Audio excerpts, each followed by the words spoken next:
Before we begin, we publish new content every day, so be sure to subscribe to our channel and ring the bell to get notified about our latest videos. Hello, and welcome back to IELTS Vocab Trainer. Today's lesson will be on clothes and fashion. To begin the lesson, we will have a look at a video in order to review some everyday vocabulary for clothing.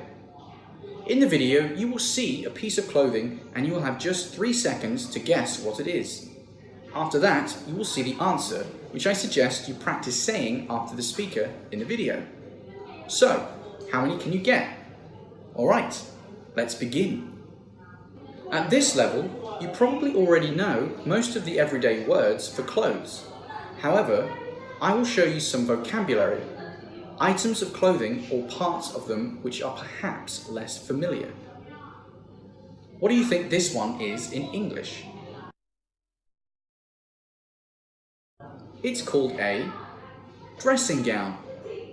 Dressing gown. You can also call it a bathrobe. And here is the second one. Let's say cuff. Cuff. This one is the top end of a shirt.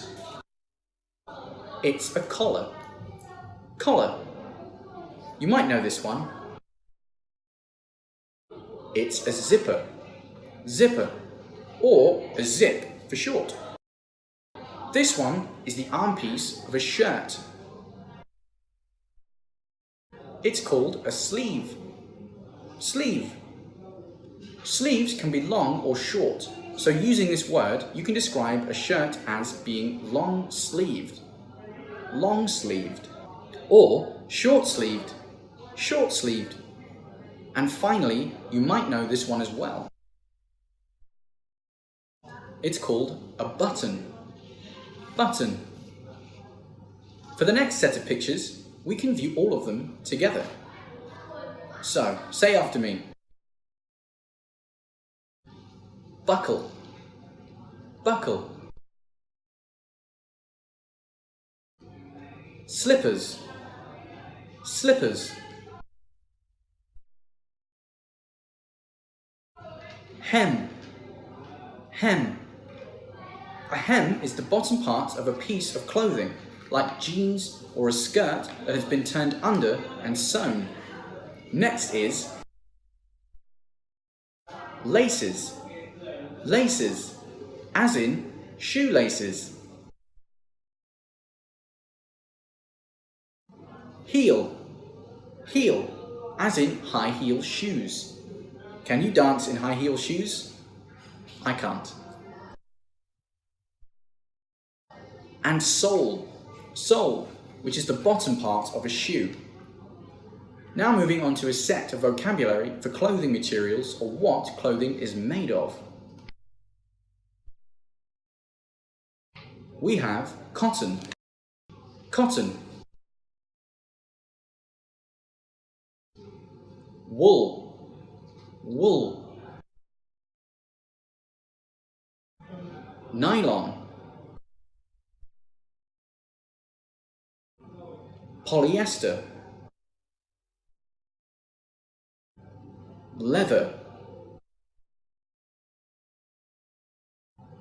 This is silk, silk, which is very soft and expensive fabric.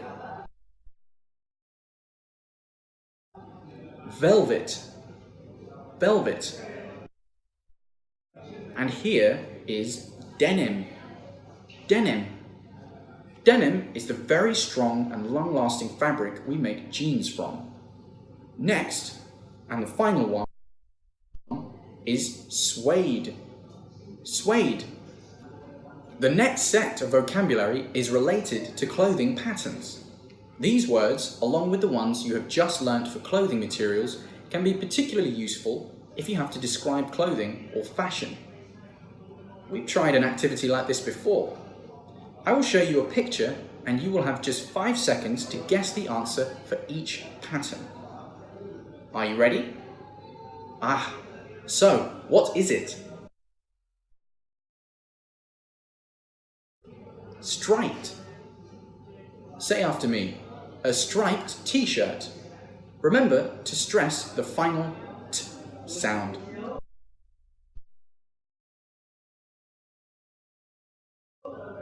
Flowery, as in a flowery blouse.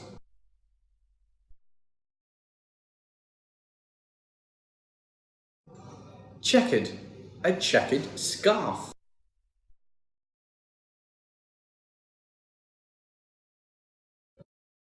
Would you wear these to a party? Polka dotted, polka dotted trousers.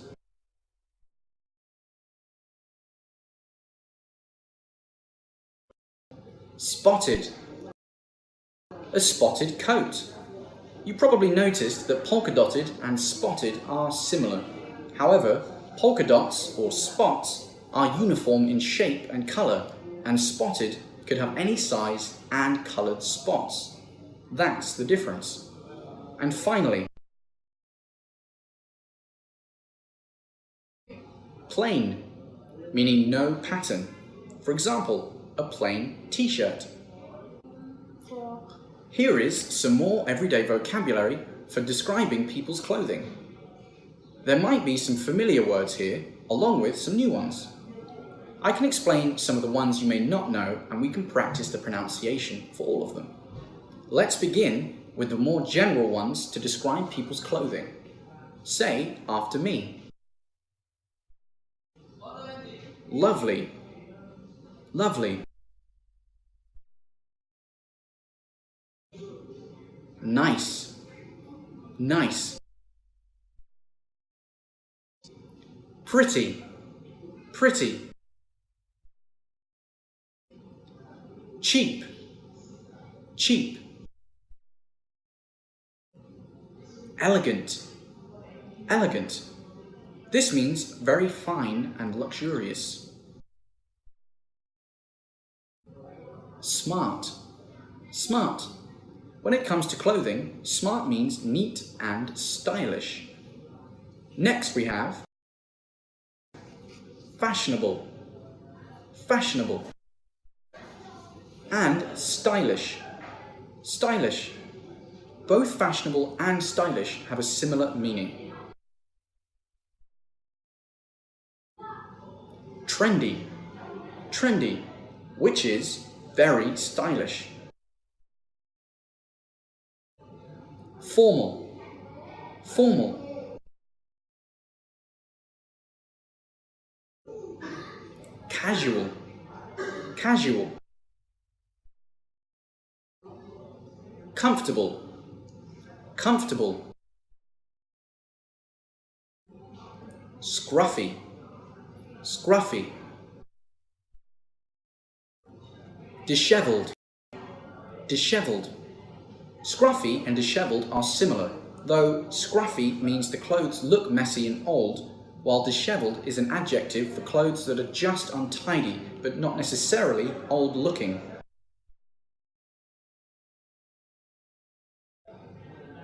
Faded, faded, which means clothes are losing their colour.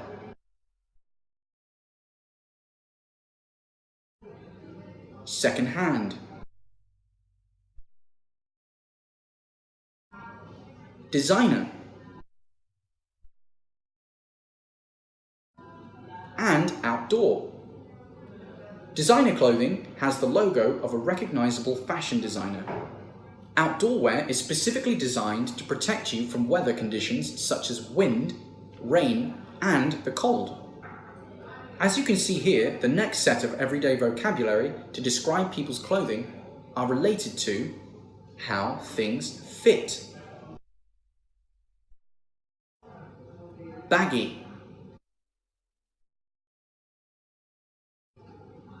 loose, close-fitting, tight. Let's say them again. Baggy, loose, close-fitting, and tight. The word baggy you can use usually to describe jeans, as in he's wearing a pair of long baggy denim jeans. Baggy jeans might fit around the middle or waist. However, there is a lot of room or space around the legs. On the other hand, loose clothing may not fit you at all. An example is, she's wearing a long, loose, fitted, striped t-shirt, while close-fitting fits you and the clothing is pressed to your body. He's wearing a smart and trendy, close-fitted woolen sweater, but tight clothing, as you can imagine, very tight, and perhaps it's too uncomfortable as it's too small for you. An example is, she's wearing a pair of long, faded, tight socks. Now we have 3 words related to style for shirts, t-shirts and sweaters, etc. Long-sleeved, V-neck, and round neck. If you remember, I explained long and short-sleeved previously. V-neck is a cut here, in the shape of a V, while round neck is obviously round here. And finally, today we have 3 words related to the overall look or style of someone's clothing. We have well-dressed. Remember to stress that final ts sound. Badly dressed. Again, dressed.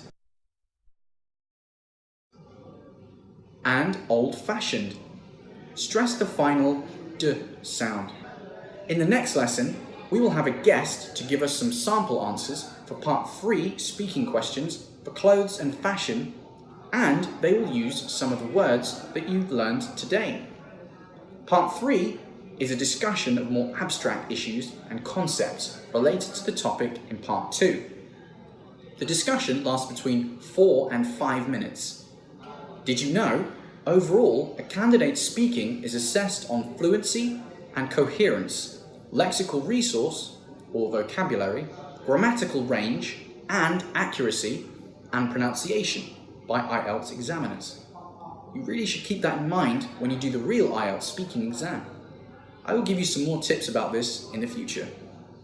Alright, so, good work! You've improved your vocabulary and pronunciation on the topic of clothes and fashion, and now we have reached the end of this lesson. Thank you, and stay tuned for the next lesson. Bye!